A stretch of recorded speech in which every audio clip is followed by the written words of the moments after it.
భద్రాద్రి కొత్తగూడెం వెళ్తారు మా ప్రతినిధి నవీన్ మనకి సిద్ధంగా ఉన్నారు. వైరా మున్సిపాలిటీలో చూసుకుంటే బీఆర్ఎస్ అటువైపు చూస్తున్నటువంటి పొంగులేటి మధ్య వర్గీయుల మధ్య అక్కడ హోరాహోరీ పోటీ వర్గపోరు కూడా ప్రధానంగా ఉన్నట్టు తెలుస్తుంది. అంటే గతంలో ఉన్నటువంటి సిచ్యువేషన్ చూసుకుంటే రాములు నాయక్ అండగా నిలిచినటువంటి పొంగులేటి అనుచరులు ఇప్పుడు ఈసారి ఇండిపెండెంట్గా పోటీ చేస్తున్నప్పుడు ఎమ్మెల్యేకు మద్దతుగా తెలిపినటువంటి పొంగులేటి వర్గం ఏంటి మొత్తానికి వ్యవహారం చూసుకుంటే పొంగులేటి కోసం బీఆర్ఎస్ను వీడినటువంటి పరిస్థితులు మున్సిపల్ చైర్మన్లు ముగ్గురు కౌన్సిలర్లు వీడినటువంటి పరిస్థితి ఉంది. దీనిపై పూర్తి అప్డేట్స్ మా ప్రతినిధి నవీన్ అందిస్తారు. నవీన్ చెప్పండి, ఎలా ఎలా మారబోతున్న రాజకీయ పరిస్థితులు, ప్రస్తుతం అక్కడ ఉన్న సిచ్యువేషన్ సంబంధించి అప్డేట్స్ ఏంటి?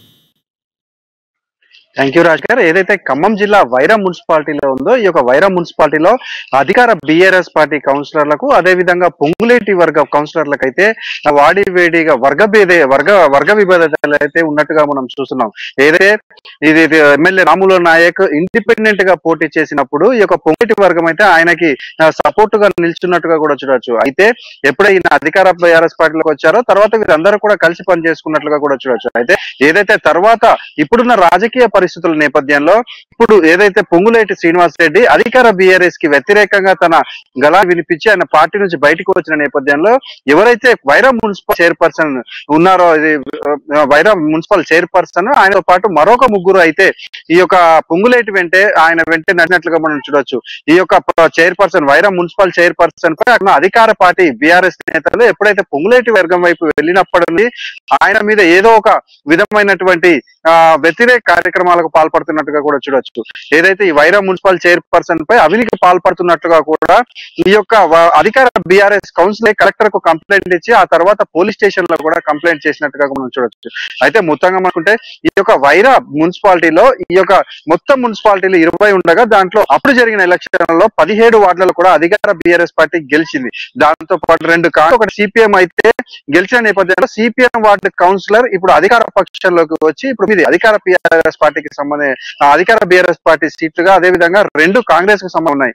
ఇప్పుడు అధికార పార్టీకి ప్రస్ఫుటమైన ఆధిక్యం ఉన్నప్పటికీ ఎప్పుడైతే పొంగులేటి వర్గం అనేది ఒక చైర్పర్సన్ ఆయనతో పాటు మరో ముగ్గురు వీరుకి వెళ్లిపోయిన నేపథ్యంలో ఈ అధికార బీఆర్ఎస్ పార్టీ కౌన్సిలర్లు అందరూ ఏకతాటిపై వచ్చి ఈ యొక్క పొంగులేటి వర్గం మీద అయితే ఒక కక్ష సాధింపు చేస్తున్నారని వీరందరూ కూడా ఏదైతే ఈ నలుగురు కూడా ఆరోపిస్తున్నట్లుగా కూడా చూడవచ్చు. కొద్ది రోజుల క్రితం 10వ వార్డులో కూడా ఈ యొక్క పొంగులేటి వర్గానికి చెందినటువంటి చైర్పర్సన్ ఈయన అక్కడ ఉన్న వాటర్ ట్యాంక్ ని అధికార బీఆర్ఎస్ పార్టీ వాళ్ళకి చెప్పకుండా కూల్చివేశారు. అక్కడ జరిగినటువంటి అంటే మొన్న జరిగిన సాధారణ సమావేశాల్లో అయితే ఈ యొక్క వారు చెప్పి కౌన్సిలర్లకు ఎటువంటి ఇన్ఫర్మేషన్ ఇవ్వకుండా ఈ యొక్క ట్యాంకర్ ని కూయడం ఏంటని కూడా ప్రశ్నించినట్లు చేశారు.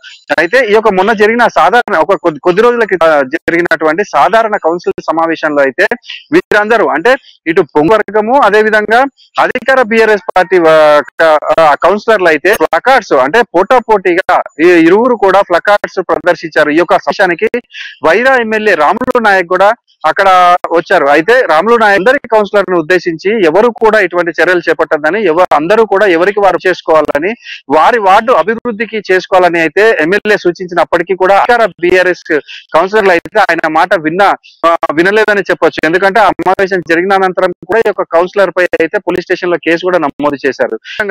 అంటే ఆ యొక్క వైరా మున్సిపాలిటీలో అయితే ఇక ఇటు పొంగులేటి వర్గం అదే విధంగా అధికార బీఆర్ఎస్ పార్టీ వర్గ కౌన్సిలర్ల మధ్య అయితే గట్టి పోరు నడుస్తుందని కూడా చూడవచ్చు. ముఖ్యంగా మనం చూసుకుంటే ఏదైతే ఈ ముగ్గురు కౌన్సిలర్లు మరియు చైర్పర్సన్ ఉన్నటువంటి వార్డులలో అధికార బీఆర్ఎస్ పార్టీ ఎప్పుడు వీరు పొంగులేటి వర్గంలోకి వెళ్ళాక ఆ యొక్క వార్డులలో ఈ యొక్క బీఆర్ఎస్ పార్టీకి సంబంధించినటువంటి ప్రతినిధులను అయితే అక్కడ ఇన్ఛార్జీలుగా కూడా కూడా చూడొచ్చు. ఎప్పుడైతే ఈ ఇన్ఛార్జీలు నియమించారో అప్పటి నుంచి రగడ కొంచెం ఎక్కువైందని కూడా చూడొచ్చు. అంటే ఆ నలుగురు కౌన్సిలర్లు చెబుతూ దళితులమై ప్రజలకు సేవ చేయాల్సి అనుకున్న మా వైపు ఇటువంటి కక్ష సాధింపు చేయడం అయితే ఏమైనా చర్యగా నలుగురు కౌన్సిలర్లు అయితే వాపోతున్న సందర్భం కూడా చూడొచ్చు. ముఖ్యంగా మనం మొత్తంగా చూసుకుంటే పార్టీలు అయితే ఇరు వర్గాల మధ్య కూడా ఇటు పొంగులేటి వర్గము అదే విధంగా అధికార కౌన్సిలర్ల మధ్య వర్గపోరు తారస్థాయిలోకి వెళ్తుంది. అయితే ఈ నెలలోనే ఆ ఒక వైరా మున్సిపాలిటీలో అయితే సెల్ఫ్ అసెస్మెంట్లు ఉన్నాయి వాటి పరంగా అదే విధంగా కొన్ని ఏదైతే ప్రభుత్వ భూములు చాలా శాతం ఉన్నాయి ఆ ప్రభుత్వ భూములు అన్నింటినీ కూడా దొంగ ధృవీకరణ పత్రాలు సమర్పించి రిజిస్ట్రేషన్లు చేశారన్న చర్చ కూడా ఆ యొక్క మున్సిపాలిటీలో అయితే కనిపిస్తున్న సందర్భం చూడొచ్చు. మొత్తంగా మనం చూసుకుంటే ఈ 2 మధ్యలో నడుస్తున్నటువంటి ఈ వర్గ రైట్. ఒకటి ప్రధానంగా అంశం గమనిస్తుంటే అంటే పొంగులేటికి బలం పెరుగుతుందని ఊహాగానాలు ఉన్నటువంటి నేపథ్యంలో మరింత మంది కౌన్సిలర్లు అధికార పార్టీ నుంచి ఉన్నటువంటి ఎవరైతే ఉన్నారో బీఆర్ఎస్కు సంబంధించినటువంటి కౌన్సిలర్లు తన వైపు వికాసం ఏమైనా ఉందనుకోవచ్చు భవిష్యత్తులో. అయితే పొంగులేటి శ్రీనివాస్ రెడ్డి ఆ ఒక్క నియోజకవర్గంలోనే కాదు, ఉమ్మడి జిల్లా వ్యాప్తంగా ఉన్నటువంటి అన్ని మున్సిపాలిటీలు, గ్రామ పంచాయతీలలో కూడా ఎవరైతే ఇటు వార్డు కౌన్సిలర్లు ఉంటారో, ఇటు అదే విధంగా సర్పంచ్లు, ఎంపీటీసీలు అందరినీ కూడా ఆకాష్ పొంగులేటి అనే పేరుతోటి వారందరూ కూడా తన వర్గంలోకి తెచ్చుకునే ప్రయత్నం అయితే చేస్తున్నట్లుగా కూడా చూడొచ్చు.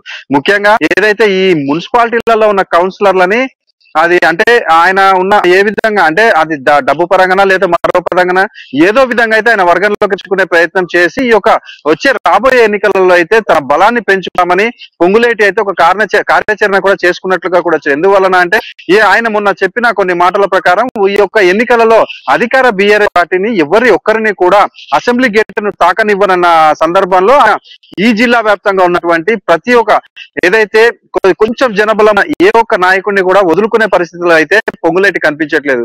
వారిని ఏ ఒక విధంగా ఈయన వర్గంలోకి తెచ్చుకుంటే గానీ ఈయన అనుకున్నది సాధ్యపడదు అనే ఒక ఆలోచనలు అయితే పొంగులేటి ఉన్నట్లుగా కూడా చూడొచ్చు. అయితే మొత్తంగా మనం చూసుకుంటే ఈ యొక్క వైరా మున్సిపాలిటీలో అయితే మాత్రం ఈ పొంగులేటి శ్రీనివాస్ రెడ్డి వర్గము అధికార అంటే వీరు నలుగురు ఉన్న వర్గము అధికార బీఆర్ఎస్